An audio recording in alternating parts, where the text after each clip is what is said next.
আল্লাহর কাছে দোয়া করে, রব্বানা ওয়াজআলনা মুসলিমাইন লাকা, ও আমার আল্লাহ আপনি আমার সন্তান ইসমাইলকে একটু কবুল করে নেন। বলে কেন? বলে আমার মরণের পরে যেন আমার কবরের মধ্যে সওয়াবের একটা রাস্তা হইয়া যায়।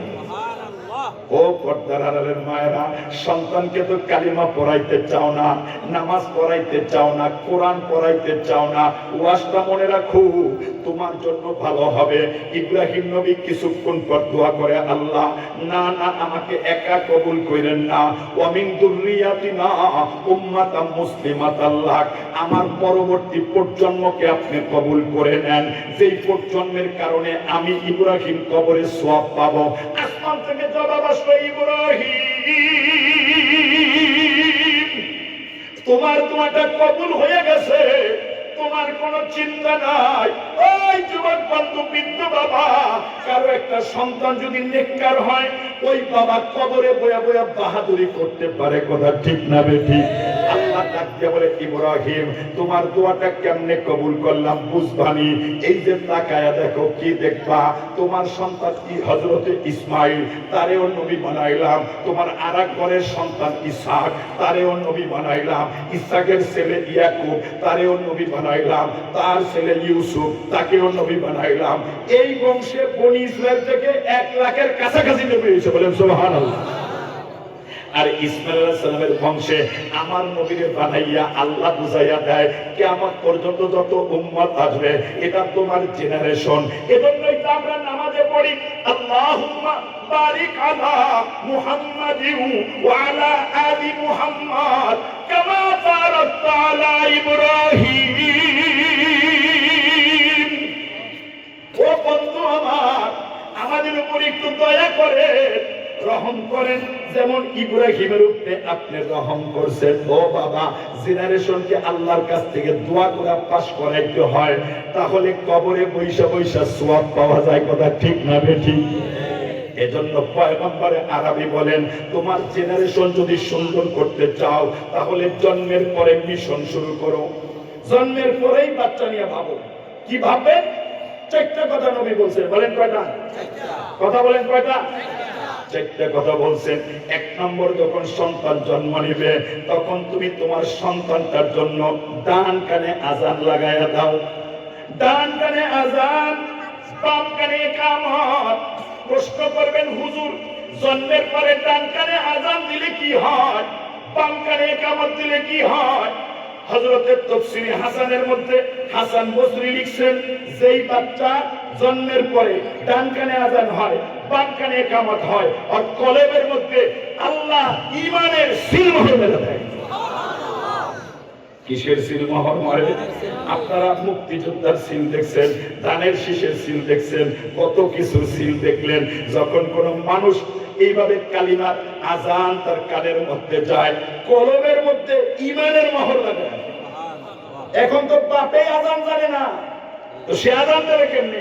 এক ইমাম কয়জনের কানে আযান দিবে? এক ইমাম কয়জনের কানে আযান দিবে?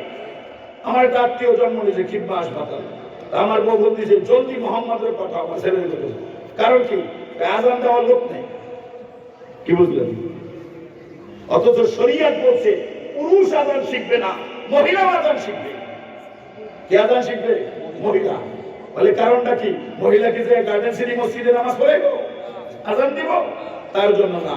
বলে কেন?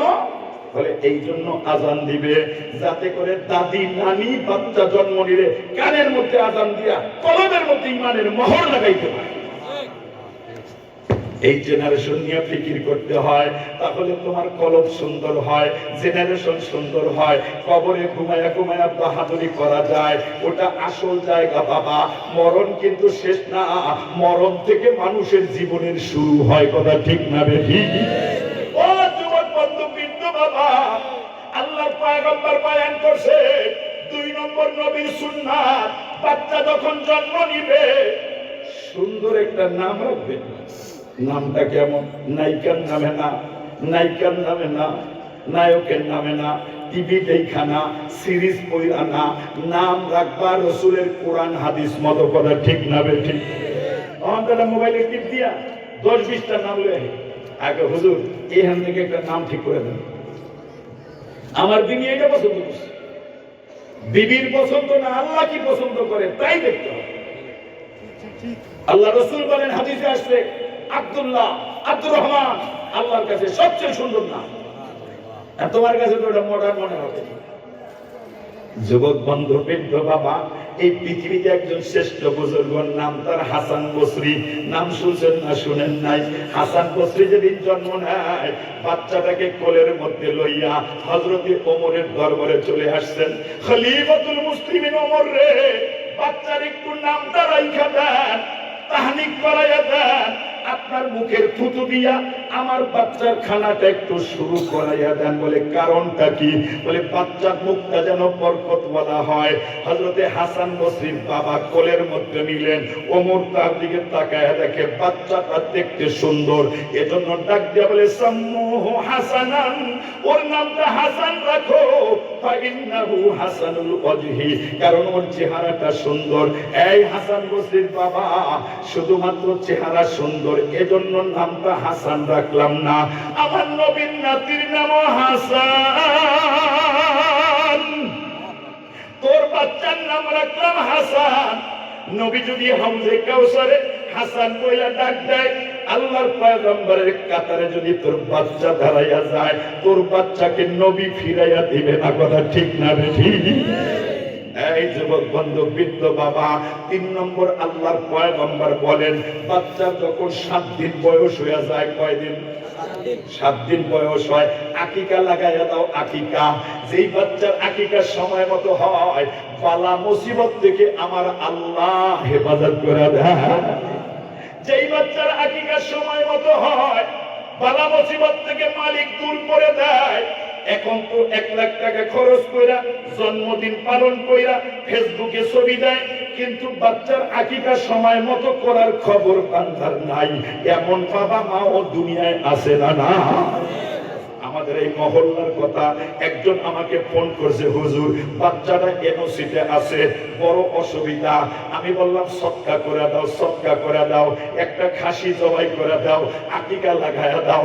2 দিন পরে ফোন দেয়, হুজুর বাচ্চাটা সুস্থ হইয়া বাড়ি আইছে, আল্লাহর বড় শুকরিয়া। আল্লাহু আকবার। যুবক বন্ধু, বৃদ্ধ বাবা, নবীর তরিকা মানা লাভ হইব। আল্লাহর পয়গম্বর বয়ান করছেন, তোমার বাচ্চার বয়স যখন 7 বছর হয়, বলেন কয় বছর? 7 বছর। 7 বছরে কেউ নাই এখানে? একদম নাই। কি আছে?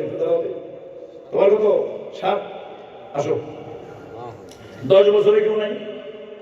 10-এর কেউ নাই? কি আছে? 10। ওর বয়স 7, তোমার 10। একটু বিনা পড়ছে বড়, ওর বয়স হচ্ছে কত? 7। বুঝলেন তো? কয় বছর? কথা কয় না, কয় বছর? রাসূল বলেন, যখন 7 বছর বয়স হইব, মুরু আওলাদাকুম বিসসালাহ আহুম বিসাবঈ সিনিন, বয়স যখন 7 হয়, তখন তারে নামাজের হুকুম দিবা। মুহাম্মদুর রাসূল বললাম। কয় বছর? 7 বছর। আমাদের ছোট্ট বাচ্চা মসজিদে গেলে মুতাওয়াল্লির মাথা গরম হয়ে যায়, কমিটির মাথা গরম। হ্যাঁ, চেও মলেছো, চেও মলেছে। ও যদি মসজিদে না চিনে, তো পরবর্তী তুমি বললে মসজিদটা ভরবো কেনা? কথা ঠিক না? ঠিক। মসজিদের 2 লাখ টাকা দিয়ে মনে করে মসজিদে কিনালেস, ওরে আনতে হবে। ওর কাতারের জায়গা কোথায়, বসবে কোথায়, থাকবে কোথায়, এটা তো ইমাম বলে দিবে। ওর মতো বাচ্চা মসজিদে নিয়ে বলতে হবে, হুজুর এটা আমার ছেলে। ওরে বুঝাইতে হবে, হুজুর বাবা এটা মসজিদ, দুষ্টমি করো না, ঘরে দুষ্টমি করা যায়, এখানে করা যায় না। এই 7 থেকে নামাজের হুকুম দিতে কে বলছেন? মুহাম্মদুর রাসূলুল্লাহ সাল্লাল্লাহু আলাইহি ওয়াসাল্লাম। এই যে নামাজের পরিচয়টা করাইবেন, ও যদি নামাজ পড়তে চায় 7 বছরে নামাজ শিখে লাগবো না? কথা বলে লাগবো না? আপনার বলাতে ইংলিশ মিডিয়ামের বই মাথায় লইয়া চলতেই পারে না, এত ওজন। কথা ঠিক না? ঠিক। ইংলিশ মিডিয়ামের বিপক্ষে বলি নাই, ভালো করে বুঝতে দেবেন। ইংলিশ মিডিয়ামের স্যার রাখবো, বেতন 7,000, আর মাদ্রাসার হুজুর রাখবো, ওই দাও 300 টাকা কোনো মাঝে পাবে। কোরআনের মহব্বতটা কোন জায়গায়? যেই কোরআন সহি করে না পড়লে নামাজ জায়েজ হয় না, সেই কোরআন মুসলমানদের কাছে দুর্বল। আর যেই ইংলিশ পড়লে একটা ভালো চাকরি পাইব, 60 বছর জীবন আরামে থাকবে, হেডের খুব দাম। আফসোস আফসোস আফসোস। কোরআন আগে শিখাও। আমার ছেলেরা জিজ্ঞেস করেন, ও 1 ঘন্টা ইংলিশে বক্তৃতা দেব, এর মধ্যে কোনো ভুল হবে না। এখন শিখছে, কারণ যখন দরকার তখন। আগে তো হাফেজ বানাও, আলেম বানাও, তোমার ছেলেও দাবি হয়ে যাবে। কথা ঠিক না বেঠিক?